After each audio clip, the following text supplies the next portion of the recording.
हरे कृष्णा। हमने chapter number 15 के 1 से लेके 5 श्लोक तक देखे थे। आज हम छठे श्लोक से आगे समझने का प्रयास करेंगे। न तद्भास्यते सूर्यो न शशांको न पावकः यद् गत्वा न निवर्तन्ते तदधाम परमं मम। यहाँ भगवान बता रहे हैं न तत् भास्यते सूर्य। भगवान अपने धाम के बारे में बता रहे हैं, मेरा धाम कैसा है। तो बता रहे हैं कि वहां सूर्य का प्रकाश नहीं है, चंद्रमा या अग्नि का प्रकाश की आवश्यकता नहीं है। यद गत्वा यानी वहां जाकर, न निवर्तन्ते आपको लौटना नहीं पड़ता, यानी वहां जाकर आपको वापस से लौटना नहीं पड़ता।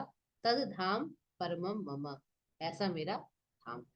इसका मीनिंग समझ लेंगे एक बार। तो प्रभुपाद ने इसका ट्रांसलेशन किया है, वह मेरा परम धाम ना तो सूर्य या चंद्र द्वारा प्रकाशित होता है और ना ही अग्नि या बिजली से। जो लोग वहां पहुंच जाते हैं, ना निवर्तनते, वापस इस भौतिक जगत में फिर से लौट कर नहीं आते।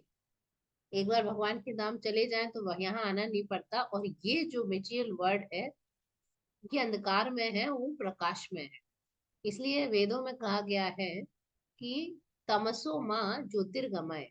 तम सो मामा माने मत, तम में मत रहो, अंधेरे में मत रहो, ज्योतिर्गमय ज्योति की तरफ जाओ। तात्पर्य यहाँ देखें प्रभुपाद क्या कह रहे हैं। यहाँ पर आध्यात्मिक जगत अर्थात भगवान कृष्ण के धाम का वर्णन हुआ है। और भगवान के धाम को कृष्ण लोक गोलोक वृंदावन कहा जाता है। जो वो चिन्मय आकाश है, देखिए एक तो ये है आकाश जो हम देखते हैं, एक भगवान का जो धाम है वो स्पिरिचुअल स्काई बोल, उसमें सूर्य के प्रकाश की आवश्यकता नहीं है, चंद्र के प्रकाश की, बिजली की, अग्नि की, किसी की आवश्यकता नहीं, स्वयं प्रकाशित। अब इस ब्रह्मांड में एक लोक है सूर्य, जो स्वयं प्रकाशित। बाकी स्वयं प्रकाशित नहीं। हमको पता है कि चंद्रमा सूर्य की रोशनी को रिफ्लेक्ट करता है, विनोद। तो सूर्य स्वयं प्रकाशित, लेकिन आध्यात्मिक लोक में सारे लोग स्वयं प्रकाशित हैं और उनको वैकुंठ कहा जाता है। और बहुत रोशनी है वहां पर, उस चमकीले रोशनी को ही ब्रह्म ज्योति कहते हैं। लेकिन एक्चुअल में जो रोशनी है, ये गोलोक वृंदावन से निकलती है। ये जो ब्रह्म ज्योति है वो कृष्ण लोग गोलोक वृंदावन से निकलती है। अब ये जो रोशनी है, वो उसका एक अंश जो है महतत्व से आच्छादित रहे। ठीक है, इसका मतलब है वो ढका है, ढक जाता है। ठीक है, आप ऐसे समझ सकते हैं जैसे कि आप कहीं किसी मैदान में हैं, बहुत तेज सूरज की रोशनी है, आपने एक टेंट लगाया ब्लैक कलर का। वो टेंट बहुत मोटे कपड़े का है। आप उस टेंट के अंदर घुसे, बड़ा टेंट है, उसमें लगाया। उसके अंदर जब आप घुसे तो बिल्कुल सनलाइट उसके अंदर नहीं आ रही है और वहां बिल्कुल अंधेरा है। अब उस अंधेरे में अब आपको रोशनी चाहिए, तो आपने एक बल्ब जला दिया उसको। अब आप सबको पता है एक बल्ब की रोशनी सूरज के आगे एक्चुअल में कुछ नहीं। अगर किसी कमरे में बहुत ज्यादा सनलाइट आती हो, वहां पर आप दिन के टाइम आप लाइट भी जलाएंगे, उसकी कोई वैल्यू नहीं है। इसलिए कहते हैं ना, सूरज को दिया दिखा।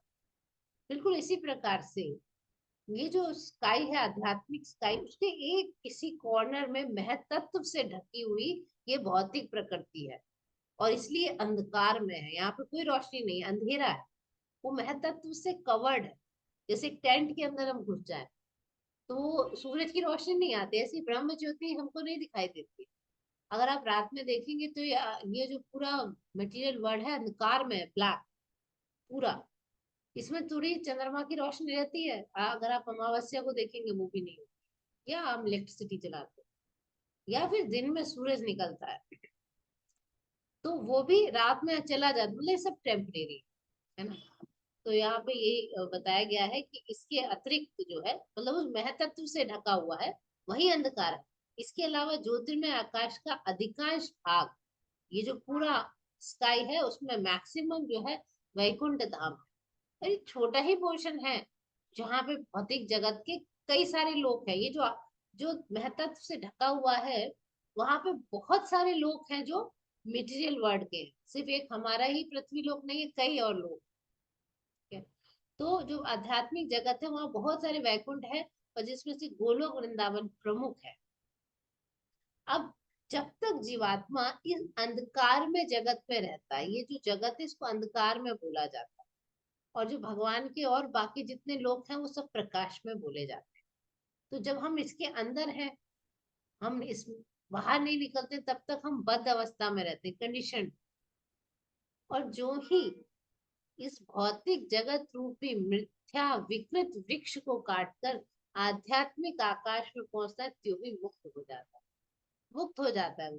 जब ये शरीर छोड़ते हैं तभी थोड़े टाइम के लिए मुक्त होते हैं, लेकिन हमारा सूक्ष्म शरीर हमारे साथ रहता है। लेकिन हम दोनों को छोड़ के जब हम भगवान के धाम जाते हैं या यहाँ से निकल जाते हैं इस अंधकार में भौतिक जगत से, तो स्पिरिचुअल स्काई में पहले ब्रह्म ज्योति में पहुंचते हैं, फिर भगवान के धाम में। तो उसे मुक्त पुरुष कहते हैं। वो उसको वापस इस भौतिक जगत में अंधकार में जगत में आने की आवश्यकता नहीं है, उसको कोई जरूरत नहीं। बद्ध जीवन में क्या होता है डिफरेंस, अपने को हम भौतिक जगत का स्वामी मानते हैं। आई एम, मैं इसका मालिक हूँ, ये मेरी वजह से हो रहा है, सब कुछ मेरी वजह से चल रहा है, हमको ऐसी फीलिंग रहती है हमारे। लेकिन मुक्त अवस्था में वो क्या करता है, स्पिरिचुअल जो है स्काई वहां पे प्रवेश करता है और भगवान का पार्षद बन, वहां पे वो भगवान का अपने को पार्षद अपनी असली स्थिति में आ जाता है, उसे पता चल जाता है मक्का। वहां पे वो सच्चिदानंद में जीवन बिता। प्रभुपाद लिख रहे हैं, one should be captivated by this information. इस सूचना से मनुष्य को मुक्त हो जाना चाहिए। We should endeavor to reach our original place, which is so nice, full of bliss. हमें प्रयास करना चाहिए कि हम भगवान के धाम जा पाए, जहाँ पे इतना ब्लिस है, जहाँ इतना आनंद है। और हम इस मटेरियल जगत में पड़े हैं उनके झूठे आनंदों को आनंद, उसे उस शाश्वत जगत में ले जाए जाने की इच्छा करनी चाहिए प्रभुपाद। ये हमारी डिजायर होनी चाहिए टू रीच देयर। हाँ, और अपने को ये जो विकृत वृक्ष है यानी एक छाया है ना, ये जो मेटेरियल वर्ड है ये एक्चुअल में आध्यात्मिक जगत की छाया है, उल्टा वृक्ष है, इससे अपने को अलग कर देना चाहिए। लेकिन प्रभुपाद लिख रहे हैं जो बहुत ज्यादा हम लोग आसक्त हैं इस संसार से, तो हमारे लिए इस आसक्ति का छेदन करना बड़ा मुश्किल हो जाता है, दुष्कर। लेकिन कैसे करें आसक्ति का छेदन, जब हम कृष्णा कॉन्शियसनेस को ग्रहण करते हैं, नियमों का पालन करते हैं, विधि का पालन करते हैं, तब हमारी पॉसिबिलिटी है कि we can leave this attachment. तो उसके लिए हमें क्या करना होगा, हमें ऐसे भक्तों की संगति करनी होगी जो शुद्ध भक्त हैं, जो कृष्णा कॉन्शियसनेस में। हमें ऐसी सोसाइटी ढूंढनी होगी जहाँ पे सब लोग भगवान के प्रति समर्पित हैं और वहां भक्ति सीख सके, तो हमारे लिए इजी हो जाता है। तब हम अपनी आसक्ति को तोड़ सकते हैं, विच्छेद कर सकते हैं। प्रभुपाद ये भी समझा रहे हैं, ऐसा नहीं है कि अगर आपने सन्यास ले लिया, ऑरेंज कलर के कपड़े पहन लिए, तो भाई अब हम सन्यासी हो गए, हमारे संसार से नाता टूट गया, नहीं। आपको आसक्ति तोड़ने के लिए अपनी, देखिए आसक्ति को कहीं ना कहीं लगाना पड़ेगा। हम आसक्ति को ऐसे खुला नहीं छोड़ सकते, तो आसक्ति को संसार से हटाकर कृष्ण में लगाना पड़ेगा, तभी वहां से आसक्ति छूटेगी। तो हमें भक्ति के प्रति आसक्त होना पड़ेगा। रूपा समझा रहे हैं कि 12th चैप्टर में जो 12वां अध्याय है उसमें भक्ति का वर्णन किया है, और वो भक्ति ही एकमात्र साधन है इस जो इल्यूजन वर्ड है ना, ये इससे बाहर निकलने का एकमात्र साधन। और 14 चैप्टर में बताया गया कि जितनी भी और विधियां हैं वो सब दूषित हैं, भक्ति ही शुद्ध रूप से दिव्य है। अब यहाँ पे एक शब्द आया है परमम ममा, वो मेरे परम धाम को जाएगा।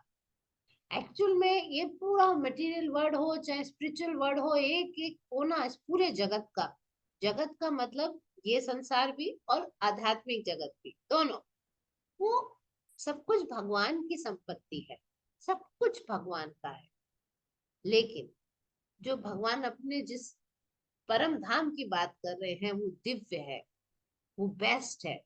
इसलिए वो कह रहे मेरे परम धाम को तुम आओगे, वहां 6 ऐश्वर्य से पूर्ण है। अब एक कठोपनिषद का प्रभुपाद एग्जाम्पल दे रहे हैं। कठोपनिषद के 2.2.15 इस श्लोक में बोला गया है, न तत्र सूर्यो भाति न चंद्र तारकम।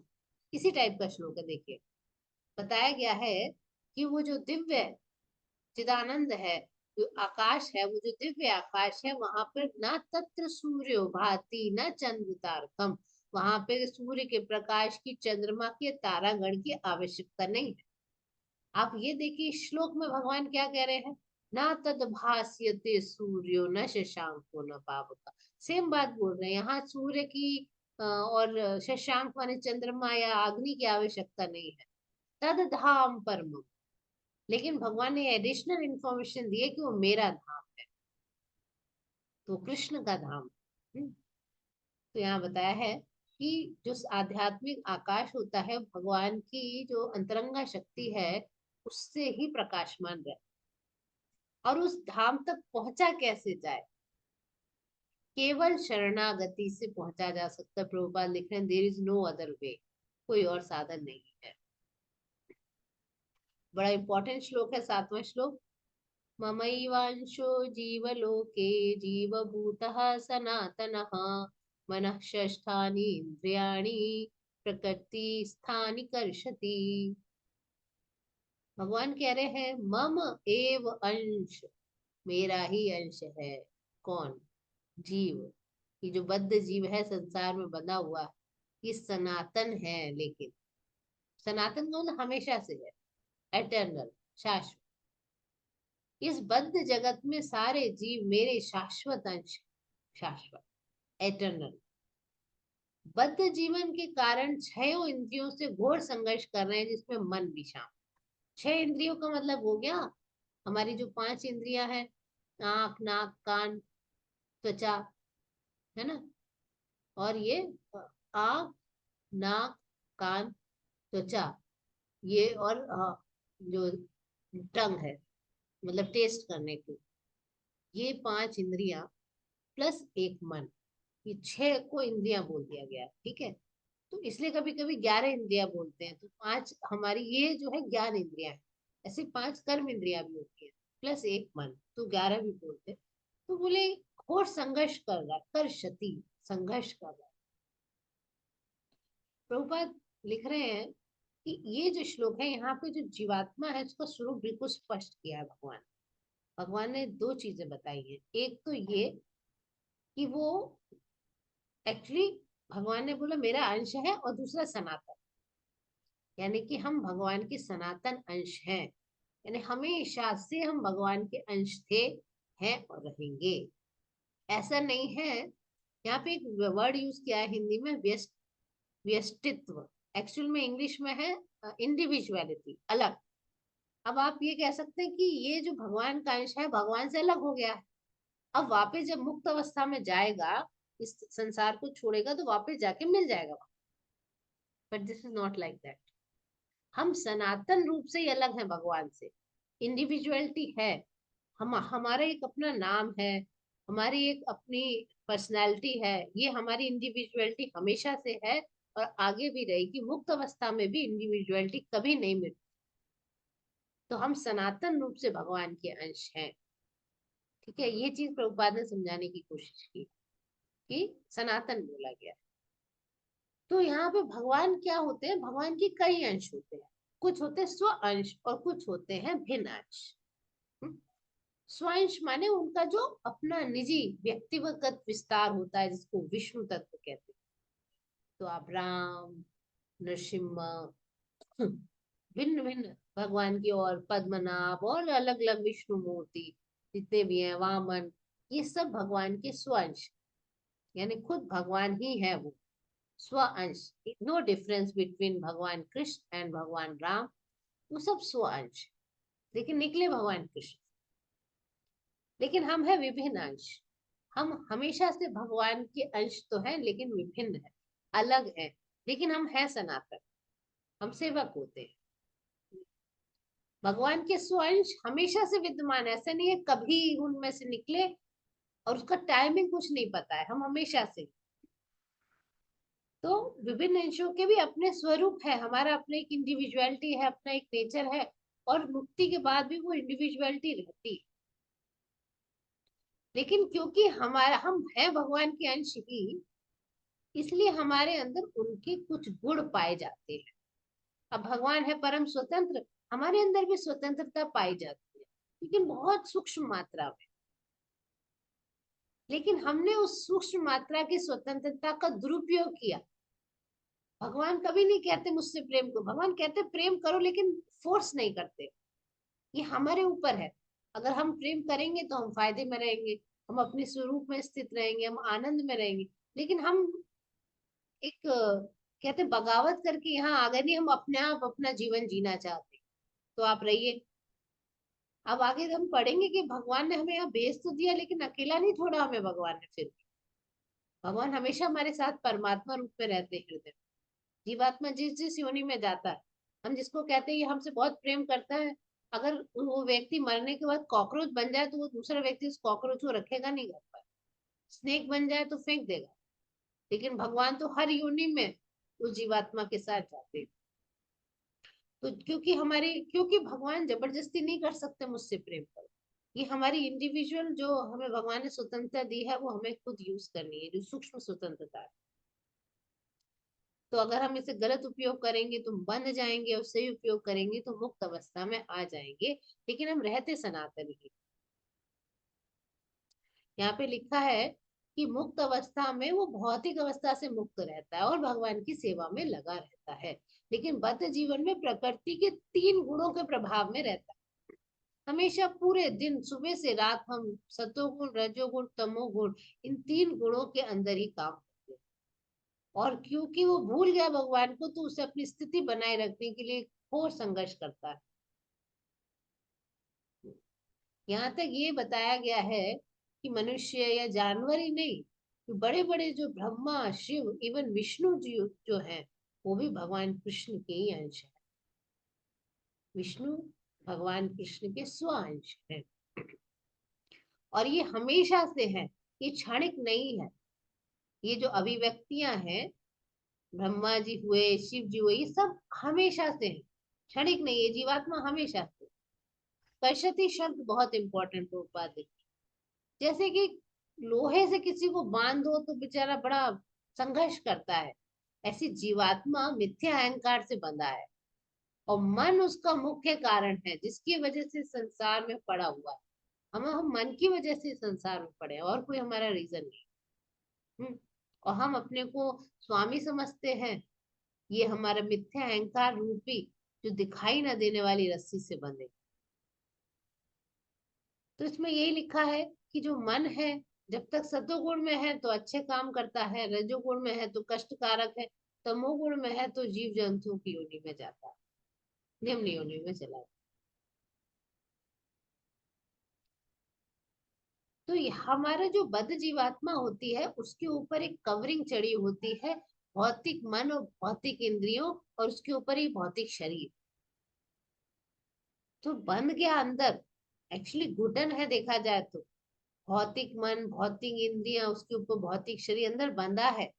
लेकिन मुक्त अवस्था में इस सबसे मुक्त हो जाता है। उसका एक आध्यात्मिक शरीर भी है जीवात्मा का, और उसकी आध्यात्मिक मन आध्यात्मिक इंद्रियां है, वो प्रकट हो जाती। और ये भौतिक शरीर भौतिक मन नष्ट हो जाता। एक माध्यानंदी नायन श्रुति में एक प्रभुपाद ने श्लोक बताया है, सवा एषु ब्रह्म निष्ठितम शरीरम मर्त्यमति सृज्य ब्रह्मा भी संपद्य ब्रह्मणा पश्यति ब्रह्मणा शृणोति ब्रह्मणे वेदम सर्वम अनुभवति। यानी कि जब जीवात्मा भौतिक जगत के शरीर को छोड़ देता है, भौतिक मन भौतिक इंद्रियां, यानी सूक्ष्म शरीर और स्थूल शरीर सब छोड़ के आध्यात्मिक शरीर धारण करता है और प्रवेश करता है भगवान के धाम में, आध्यात्मिक शरीर मिलता है, तो भगवान का साक्षात्कार कर सकता है। उनको देख सकता है, दिखाई देते हैं, क्योंकि वो भी आध्यात्मिक है भगवान। उनसे बात कर सकता है, उनकी बातें सुन सकता है, वो जैसे हैं। ठीक है, ब्रह्मणा पश्यति ब्रह्मणा शृणोति ब्रह्मणे वेदम, वेद माने जानना, सर्वम अनुभवती, सब प्रकार से उनका अनुभव कर सकता है, उनको समझ सकता है। स्मृति में भी आया है, एक होते हैं श्रुति, एक होते हैं स्मृति। स्मृति का मतलब जैसे वेद, पुराण वगैरह, और जो श्रुति है वो वेद उपनिषद, उनको श्रुति बोलते हैं। यहाँ लिखा है वसंती यत्र पुरुषा सर्वै वैकुंठ मूर्तया, यानी वैकुंठ में सारे जीव भगवान जैसे ही शरीर में रहते हैं। यानी उनका जो शरीर होता है वो भी चतुर्मुख चतुर्भुजी होता है, वो बिल्कुल भगवान जैसे ही दिखते हैं, तो कोई अंतर नहीं दिखता है। जब मुक्त अवस्था में होता है जीवात्मा, भगवान कृपा करके उनको आध्यात्मिक शरीर देते हैं, आध्यात्मिक शरीर। अब प्रभुपाद एक शब्द पे काफी ये चीज समझाने का प्रयास करेंगे, ममेव अंशः।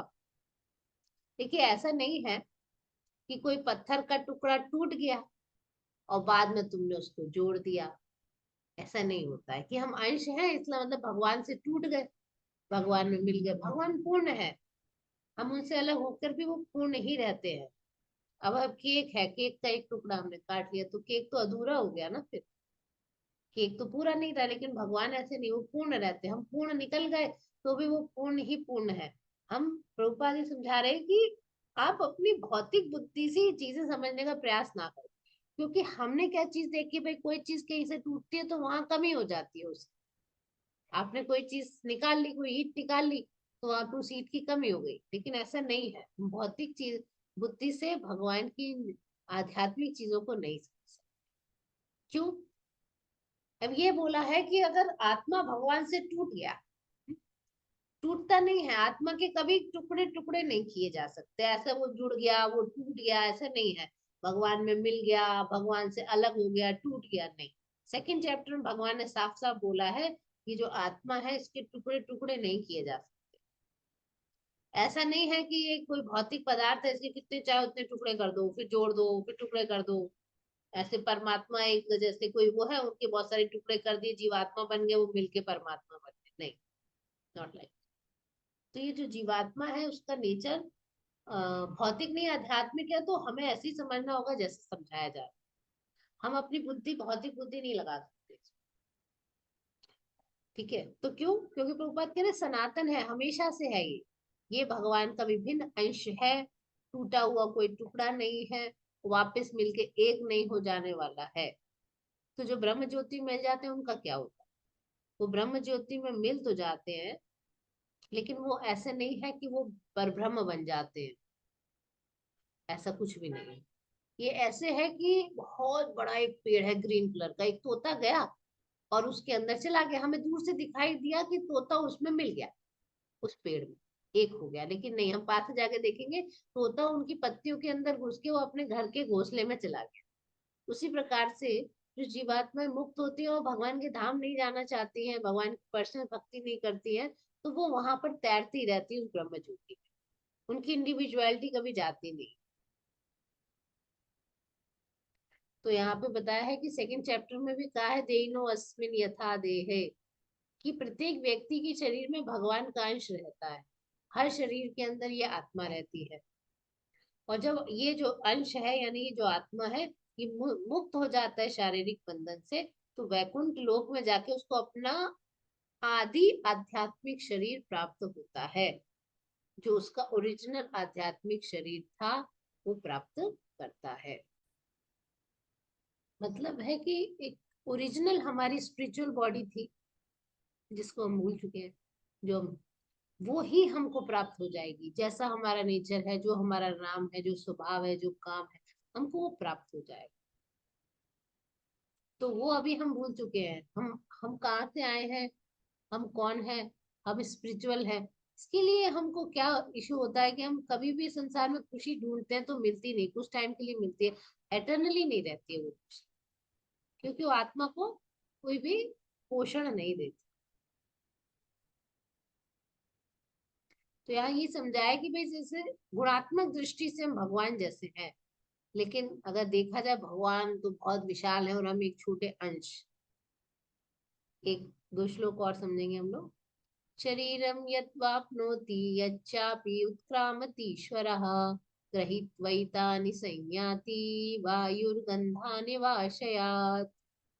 यहाँ पे बताया है शरीरम यत अवाप्नोति, हम्म, शरीर जिस प्रकार प्राप्त करता है, यच्चा अपि उत्क्रामति, ईश्वर, ईश्वर यहाँ पे जीवात्मा को बोला है, वो शरीर का मालिक है ना, परम ईश्वर नहीं, ईश्वर।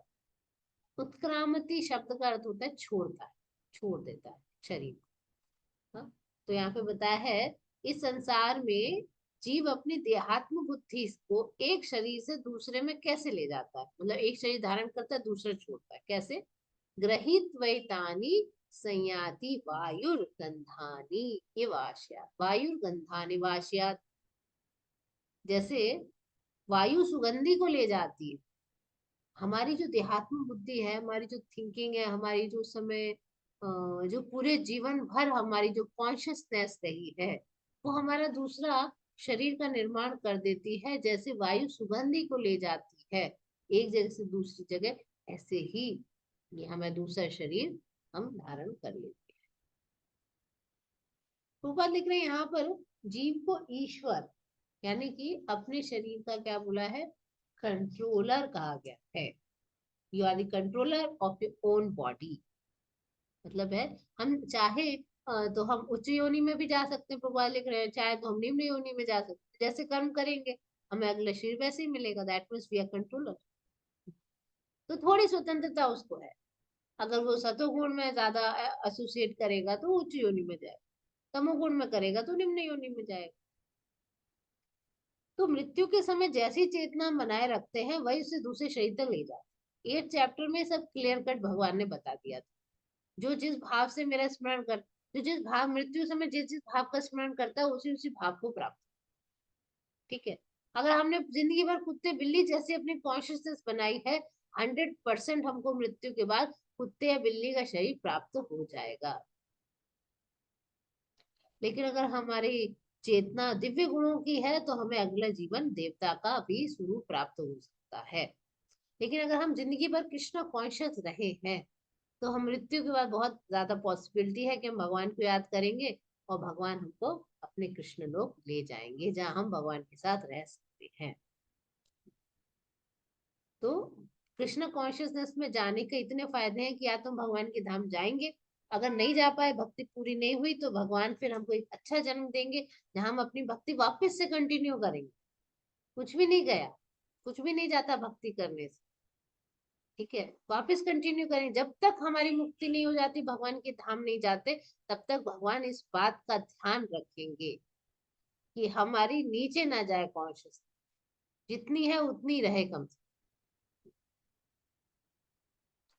तो यहाँ पे यही है कि शरीर के नष्ट होने में सब कुछ नष्ट नहीं होता, आत्मा दूसरा देहांतरण कर लेती है, और हमारा जो अभी का प्रेजेंट शरीर है और हमारे अभी के प्रेजेंट काम है, वो अगले शरीर का आधार करते हैं कि हमारा अगला शरीर हमें कैसे मिलेगा।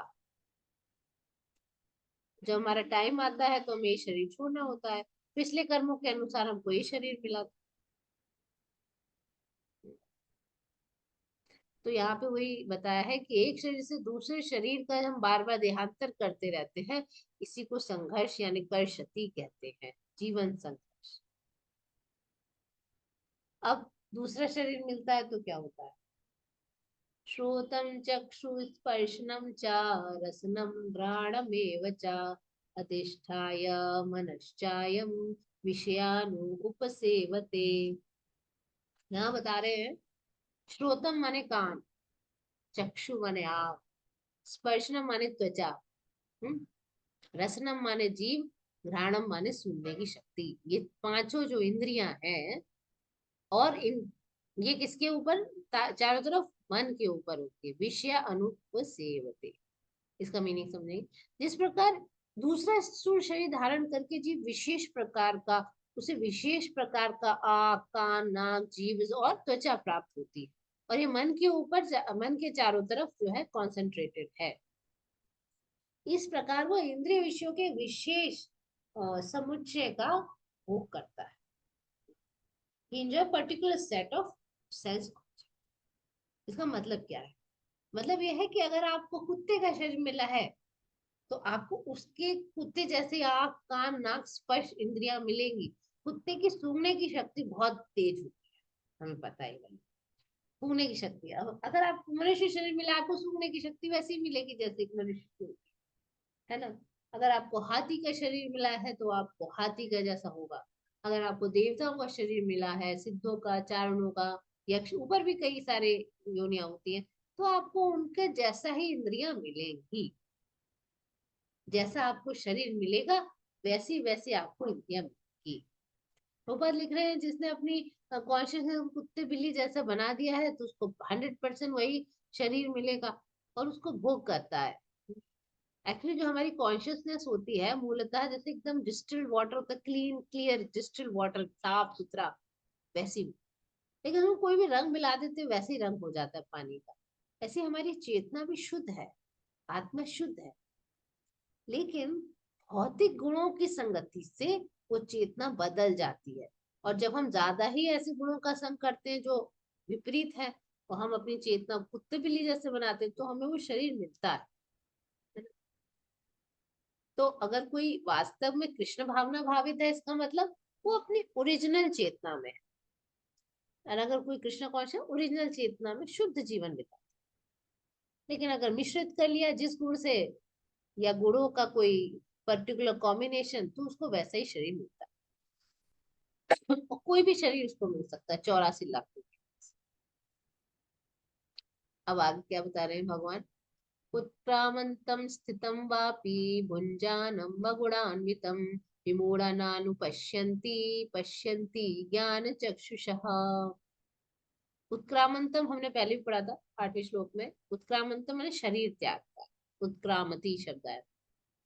शरीर त्यागते समय स्थितम व अपि या भुंजानम भोग करते हुए गुण अन्वितम, यानी गुणों के अधिक। तो यहाँ क्या कह रहे हैं प्रभुपाद, मूर्ख ना तो समझ पाते हैं कि जीव किस प्रकार अपना शरीर त्याग रहा है, यानी उत्क्रामंती स्थितम वापी, कैसे शरीर त्याग रहा है। विमूढ़ा नानुपश्यंती, विमूढ़ा नानुपश्यंती, मूर्ख नहीं समझ पाते कि कोई व्यक्ति की जीवात्मा शरीर कैसे त्यागती है, कैसे शरीर से निकल जाए। और ना वो समझ पाते हैं कि गुणों के अधीन कैसे शरीर का भोग कर रहे हैं, कैसे भुंजानम व गुणान्वितम, ना वो ये समझ पाते हैं कि कैसे गुणों का भोग कर रहे हैं। शरीर का जो भोग कर रहे हैं गुणों के अंतर्गत रहे, 3 गुण। लेकिन पश्यंति ज्ञान चक्षुषा, जिसकी आंखें ज्ञान में प्रशिक्षित है, वे सब देख लेते, यानी जिसने भगवान का दिव्य ज्ञान प्राप्त कर लिया है, वो देख सकता है कि ये व्यक्ति जीवन भर क्या काम कर रहा है, उसकी क्या चेतना थी, ये मृत्यु होगी तो कैसी चेतना है, तो फिर इसको क्या शरीर मिलेगा, कैसे शरीर त्याग रहा है, वो सब देख सकता है। वो बात लिख रहे हैं, ज्ञान चक्षुषा शब्द अत्यंत महत्वपूर्ण। क्यों?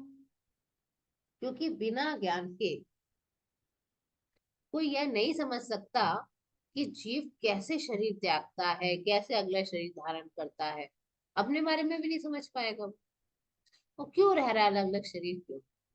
इसके लिए जो ज्ञान है वो आप भगवत गीता से समझ सकते हैं, गुरु के माध्यम से, प्रमाणिक गुरु के माध्यम से, और भी दूसरे ग्रंथ, भागवतम है और भी। जो इन बातों को समझने के लिए जो ट्रेन है वो एक्चुअल में बहुत ज्यादा भाग्यशाली, इज लकी। प्रत्येक जीव की ना किसी परिस्थिति में शरीर त्यागता है भाई। किसी को हार्ट अटैक आ जाता है, किसी के बस का एक्सीडेंट हो जाता है, किसी की ट्रेन में आग लग जाती है, कोई गिर के चोट लग जाती, कोई ना कोई तो, किसी को हार्ट अटैक है तो हार्ट फेल हो गया, किडनी फेल हो गई, समथिंग समथिंग विल हैपन, है ना। शरीर त्यागता है, किसी न किसी परिस्थितियों में वो जीवित रहता है और वो भोग करता है। भोग करता है, सुख करता है, कभी दुख भोग करता है।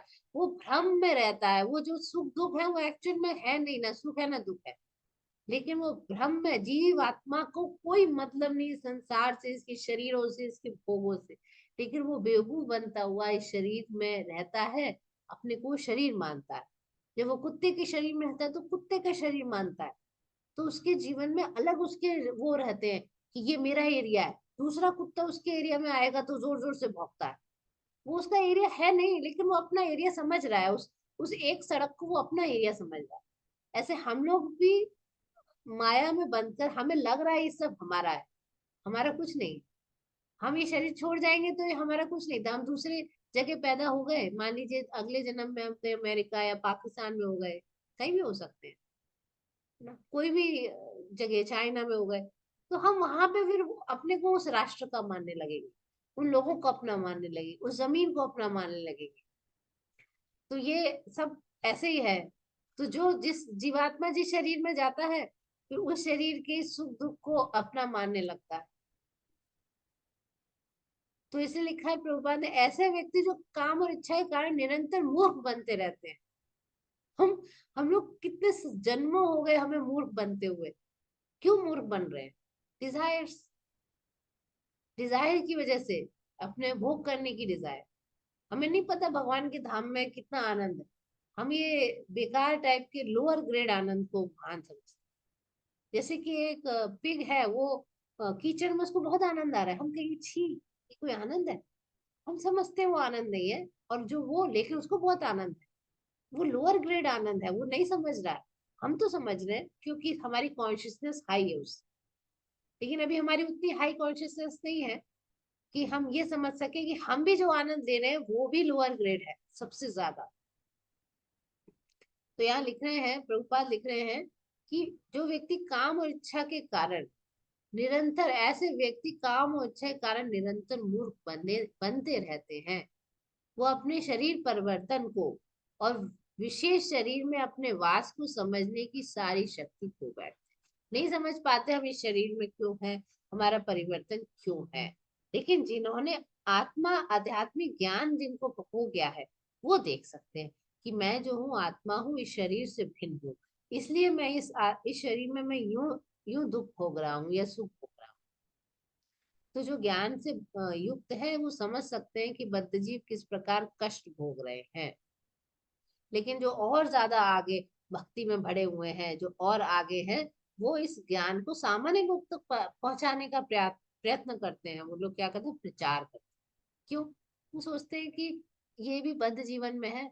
जैसे प्रभुपाद नहीं करते तो हमारे जैसे लोग जो इतने बद्ध जीवन में, एटलीस्ट हमको थियोटिकली ज्ञान कैसे होता, अभी तक रियलाइज नहीं है नॉलेज, लेकिन पता तो है कि हाँ हम ये नहीं है, हम कष्ट क्यों भुगत रहे हैं। वो हमारे जैसे लोगों तक पहुंचाने का प्रयास करते हैं ऐसे जो भक्त होते हैं, जो शुद्ध भक्त होते हैं। तो जानते हैं कि कितना कष्ट झेल रहे हैं, निकाले इन्हें, भगवान के धाम लेके जाए। तो आज का हम श्लोक नंबर 11, लास्ट श्लोक है। यतन्तो योगिनश्चैनं पश्यन्ति आत्मनि अवस्थितं, यतन्तो अपि अकृतात्मानो नैनं पश्यन्त्यचेतसः।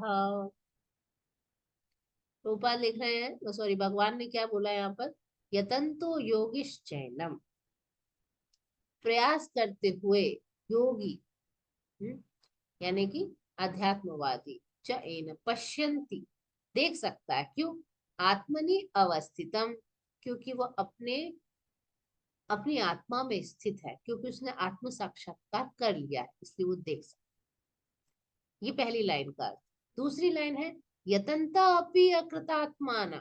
अगर कोई व्यक्ति, दूसरा व्यक्ति भी, दो प्रकार के व्यक्ति हैं, एक तो योगी है, दूसरा जिसको आत्म साक्षात्कार हो गया है वो योगी, दूसरा व्यक्ति है वो उसको आत्म साक्षात्कार नहीं हुआ, दोनों प्रयास करते हैं।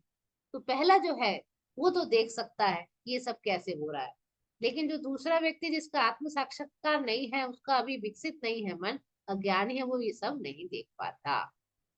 तो आत्म साक्षात्कार को प्राप्त प्रयत्नशील योगी जन यह सब स्पष्ट रूप से देख सकते हैं कि कैसे शरीर प्राप्त कर। लेकिन जिनके मन विकसित नहीं है, जो आत्म साक्षात्कार को प्राप्त नहीं है, वे प्रयत्न करना चाहे तो भी नहीं देख पाते कि क्या। अब प्रभुपाद लिख रहे हैं कि अनेक प्रकार के योगी हैं जो आत्म साक्षात्कार के पथ पर, लेकिन जो आत्म साक्षात्कार को प्राप्त नहीं हुए, वो नहीं देख पाते जीव के शरीर में कैसे वो दूसरे शरीर में जा रहा है।